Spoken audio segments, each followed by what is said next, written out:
And welcome back, everybody. We have our next guest with us, a guest we know best from his band Morbid Angel and Warfather, but today we're talking about another band he is in called Malefic Throne. We're talking about Steve Tucker. So welcome to the show, Steve.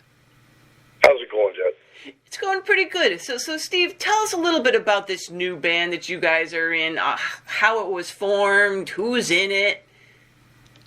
It's kind of, to call it a band is kind of funny. I mean, we never even played in a room together. Honestly, this shit started as a joke on Facebook, man, between me and John Longstreth. A joke about, I think it was Murder Hornets. I said that'd be a good name for a band. Next thing you know, we started joking about making some songs, and Gene got involved, and I mean, shit, here we are. You know what I mean?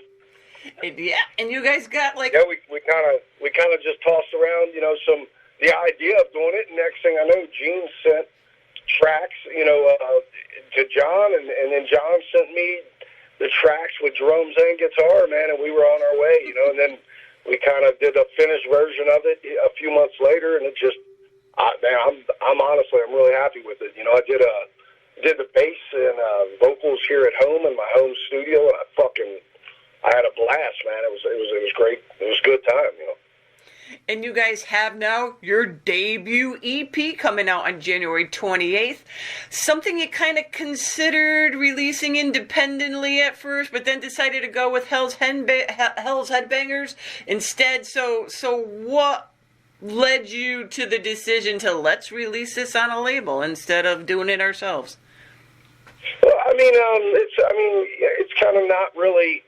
I mean, I'm not trying to insult anyone, but that's about as self kind of done as you can get. The way we did it, really, honestly. I mean, these guys, they came on to really do distribution and things like that, but it's really kind of all sort of, I guess we did it DIY completely, man. And I mean, with the label, we really didn't shop a label. These were people that Gene had worked with before, and it wasn't really about trying to get money. It was just about, hey, how can we get this out there? Mm-hmm. To be honest with you, we could have taken a different route. We could have sent this out to a bunch of labels and tried to get money and stuff like that. But instead, we just did it, and then kind of hooked up with the label, which that helped us with getting the artwork and the mixes done, and that was that. But I think it's pretty much almost about as close as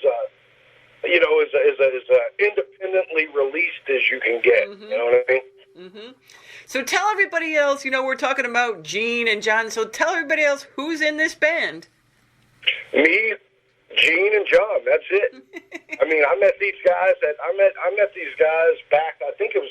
I can't remember if I met them in Morrisound's studio during Exterminate, or if I met them at Trey's house in that same time span. But I think it may have been Trey's house. I think I may have met them before the studio. But man, since I met these guys, I got along good with them. I think honestly, those guys they're from the Midwest. I'm from the Midwest. You know what I mean? Kind of working class kind of ideas and mentality, but strong drive for perfection, man. And we kind of have always hit it off, and I kind of always want to do something like this. I think John's just the most amazing drummer in death metal, and I think Gene is just an absolute fucking maestro, man. He's a riff master. There's no doubt about it. So Gene, of course, is from Angel Corpse, and John is from Origin, for people that don't know. Now, is this something that's going to remain... Well, Gene's got a thing called Perdition Temple. And he's got Perdition Temple now, too. Yeah, yes. Yeah. That's sick as hell as well. Man. And probably a bunch of other things, too. Yeah, who knows? No. Yeah. Is this something that's going to remain just like a studio type of thing, Steve?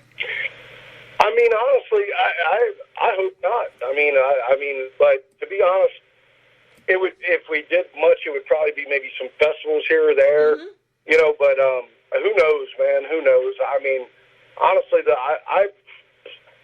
I really, really fell in love with the music that we made, man. To me, it's so fucking violent, and I mean, literally, the lyrics for me are ultra deep, man. They're pretty deep and nasty and gnarly in a very twisted way to look at a lot of things from a social standpoint as opposed from a spiritual standpoint. It's a little not really political, but observant of political things and policies. And yeah, for me, man, it was just an absolute blast to even be a part of making these songs. We have more songs that we'll be doing that are in the process of being recorded. So, I mean, eventually, if we end up doing some shows or a tour or something, hey, man, that's great. These guys are awesome. They're pros. So, I mean, I'm sure that it would be more than fucking brilliant to play live, you know? And it's a 4-song EP, and the EP closes out with a cover of a Sodom song, one of my favorites, by the way, Nuclear Winter. So why did you guys want to add this cover to this album? And by the way, I'm glad you did. It came out great. I mean, I don't know. Why? I think at first we were talking about doing a few covers, you know, and then it ended up being that one. And like, honestly, man, I fucking love the way Gene sounds on it. I think it's amazing. And like, I don't know, it's just a cool fucking song and a why not? You know, I mean, I would, if we you know, we're working on new songs now. If we throw in another cover, I wouldn't be too surprised, man. You know, because covers are badass songs from the past that shouldn't be forgotten usually. You know? Well, right now the album is available for pre-orders at the Hell's Headbangers site. You can grab a CD, digital, or cassette version now, and a little later on they're going to be offering a vinyl version as well. But we all know the vinyl dilemma in the world right now. So, Steve, do you think a lot of people are leaning towards cassettes again? Leaning towards what? Cassettes. Man, I think so. I think that people are interested in it. You know, it's funny, man. I always loved cassettes. You know, the more you play it, you know, it sort of alters the music. It starts to slow down a little bit. The tape stretches, you know, and I mean, you start to get like a slower drawn out. I mean, one of my favorite cassettes I ever had was the first SOD record, and that thing. I played it to death, man. It stretched out. It just got tuned lower and lower and lower every single time. It's fucking brilliant, you know. So yeah, man, I think cassettes are cool. I think you know, people like that. They like that little bit of a drag and that little bit of a warmth that comes from the tape that, you know, is inside of a cassette. It's similar to, you know, vinyl, you know. It is, and it's just kind of fun to have anyways. And there you guys have it. Malefic Throne have a new self-titled album available now on Hell's Headbangers. And Steve, as always, thank you for stopping in to tell us a little bit about the band, and all the best to you and the guys in the new year. Thanks, Jet. Same to you, man.